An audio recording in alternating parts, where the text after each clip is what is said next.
Hello everyone, तो आप लोग कैसे हैं। उम्मीद है कि अच्छे होंगे। आज हमारे यूट्यूब चैनल प्रीति एमएलसी क्लास पे आप सबका स्वागत है। आज हम क्लास 12th के इकोनॉमिक्स के ऑब्जेक्टिव क्वेश्चन लाए हैं, तो आप लोग शुरू से अंत तक देखिएगा। चलिए हम क्लास को स्टार्ट करते हैं। प्रश्न संख्या 1, निबल अप्रत्यक्ष कर को परिभाषित किया जाता है। इसका सही ऑप्शन होगा ऑप्शन नंबर डी, इनमें से कोई नहीं। प्रश्न संख्या 2, निवल निवेश की परिभाषा क्या है। इसका सही ऑप्शन होगा ऑप्शन नंबर बी, पूंजीगत वस्तुओं के स्टॉक में वृद्धि। चलिए आगे बढ़ते हैं।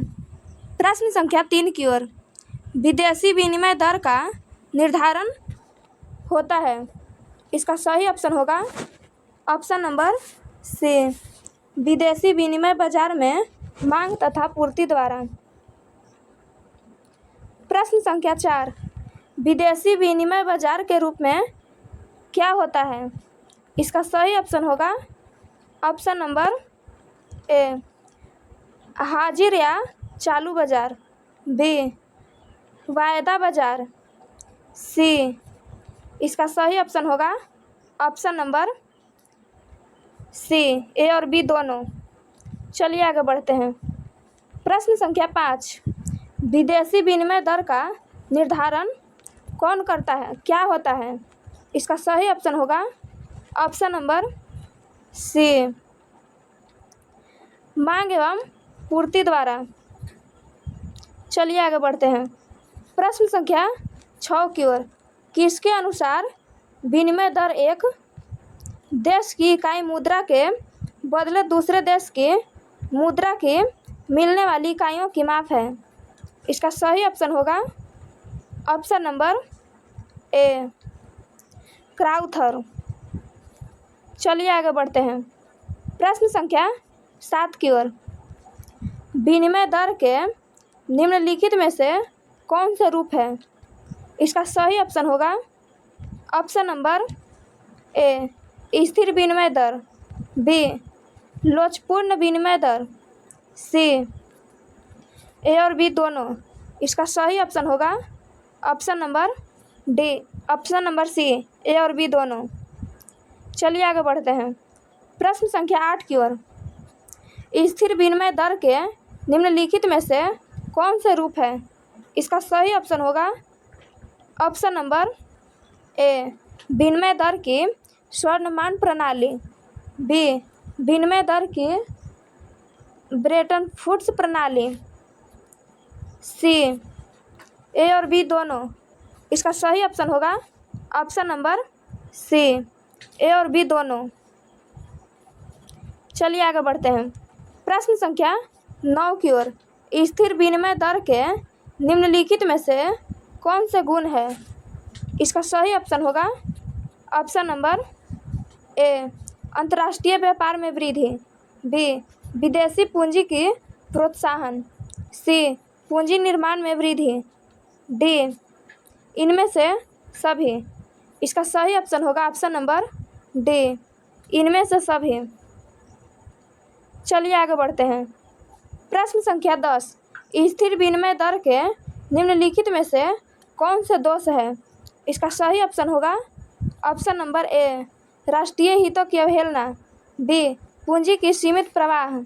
सी, विनिमय दरों में आकस्मिक उच्चावचन। डी, इनमें से सभी। इसका सही ऑप्शन होगा ऑप्शन नंबर डी, इनमें से सभी। चलिए आगे बढ़ते हैं। प्रश्न संख्या 11 की ओर, विनिमय दरों में परिवर्तन के कारण कौन है। इसका सही ऑप्शन होगा ऑप्शन नंबर ए, प्रतिभूतियों का क्रम विक्रय। बी, सट्टेबाजी क्रियाएं। सी, राजनीतिक दशाएं। डी, इनमें से सभी। इसका सही ऑप्शन होगा ऑप्शन नंबर डी, इनमें से सभी। प्रश्न संख्या 12, अमेरिकी डॉलर का अवमूल्यन कब हुआ था। इसका सही ऑप्शन होगा ऑप्शन नंबर ए, 12 फरवरी 1973 को। चलिए आगे बढ़ते हैं। प्रश्न संख्या 13 की ओर। तैरती विनिमय दर की व्यवस्था किसके अधीन आरंभ हुआ? इसका सही ऑप्शन होगा ऑप्शन नंबर ए, अंतर्राष्ट्रीय मुद्रा कोष। चलिए आगे बढ़ते हैं। प्रश्न संख्या 14। दोहरी विनिमय प्रणाली का आरंभ कब हुआ? इसका सही ऑप्शन होगा ऑप्शन नंबर ए, 1 मार्च 1992। प्रश्न संख्या 15। एस तारापोर कौन थे? इसका सही ऑप्शन होगा ऑप्शन नंबर ए, भारतीय रिजर्व बैंक के पूर्व डिप्टी गवर्नर। चलिए आगे बढ़ते हैं। प्रश्न संख्या 16। भुगतान संतुलन में असमानता का कारण क्या है? इसका सही ऑप्शन होगा ऑप्शन नंबर ए, प्राकृतिक कारण, बी, आर्थिक कारण, सी, राजनीतिक कारण, डी, इनमें से सभी। इसका सही ऑप्शन होगा ऑप्शन नंबर डी, इनमें से सभी। प्रश्न संख्या 17। व्यापार संतुलन का अर्थ क्या होता है? इसका सही ऑप्शन होगा ऑप्शन नंबर बी, वस्तुओं के आयात निर्यात। प्रश्न संख्या 18। व्यापार क्षेत्र में कौन सी मदें शामिल होती है? इसका सही ऑप्शन होगा ऑप्शन नंबर सी, उद्देश्य मदें। प्रश्न संख्या 19। निम्नलिखित में से कौन अप्रत्यक्ष कर है? इसका सही ऑप्शन होगा ऑप्शन नंबर सी, उत्पादन शुल्क। ऐसे व्यय जो सरकार के लिए किसी परिसंपत्ति का सृजन नहीं करते हैं, यह क्या कहलाता है? इसका सही ऑप्शन होगा ऑप्शन नंबर ए, राजस्व व्यय। प्रश्न संख्या 21। निम्नलिखित में से कौन राजकोषीय घाटों से होने वाली खतरा है? इसका सही ऑप्शन होगा ऑप्शन नंबर बी, अस्फीतिकारी दबाव। प्रश्न संख्या 22। निम्न में से कौन सरकार द्वारा उधार लेने के कारणों की ओर ध्यान आकर्षित करता है?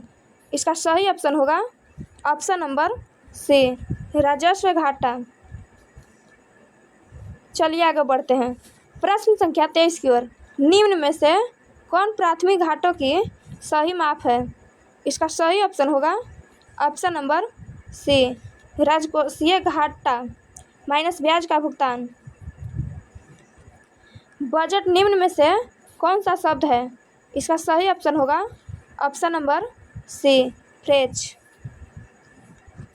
निम्न में से भुगतान शेष की परिभाषा किसने दी? इसका सही ऑप्शन होगा ऑप्शन नंबर बी, बेरहम ने। चलिए आगे बढ़ते हैं। प्रश्न संख्या 26 की ओर। पूंजी खाते के अंतर्गत निम्नलिखित में से किसे शामिल किया जाता है? इसका सही ऑप्शन होगा ऑप्शन नंबर बी, निजी सौदे, सी, विदेशी प्रत्यक्ष विनियोग। इसका सही ऑप्शन होगा ऑप्शन नंबर डी, बी और सी दोनों। प्रश्न संख्या 27। व्यापार संतुलन का क्या अर्थ है? इसका सही ऑप्शन होगा ऑप्शन नंबर बी, वस्तुओं का आयात एवं निर्यात। भुगतान शेष का घटक है। इसका सही ऑप्शन होगा ऑप्शन नंबर ए, चालू खाता, बी, पूंजी खाता। इसका सही ऑप्शन होगा ऑप्शन नंबर सी, ए और बी दोनों। प्रश्न संख्या 29। पूंजी खाते के अंतर्गत निम्नलिखित में से किसे शामिल किया जाता है? इसका सही ऑप्शन होगा ऑप्शन नंबर ए, सरकारी सौदे, बी, निजी सौदे, सी, विदेशी प्रत्यक्ष विनियोग, डी, इनमें से सभी। इसका सही ऑप्शन होगा ऑप्शन नंबर डी, इनमें से सभी। चलिए आगे बढ़ते हैं। प्रश्न संख्या 30 की ओर। चालू खाते की निम्नलिखित में से कौन सी मदें है? इसका सही ऑप्शन होगा ऑप्शन नंबर ए, 10 पदों का आयात, बी, पर्यटकों का खर्च। सी देश मदों का निर्यात। डी इनमें से सभी। इसका सही ऑप्शन होगा ऑप्शन नंबर डी, इनमें से सभी। चलिए आगे बढ़ते हैं। प्रश्न संख्या 31। भुगतान संतुलन की निम्नलिखित में से कौन सी विशेषताएं हैं?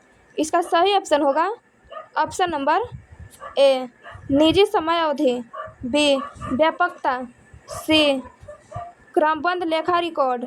डी, इनमें से सभी। इसका सही ऑप्शन होगा ऑप्शन नंबर डी, इनमें से सभी। आज का क्लास हम यहीं पे समाप्त करते हैं।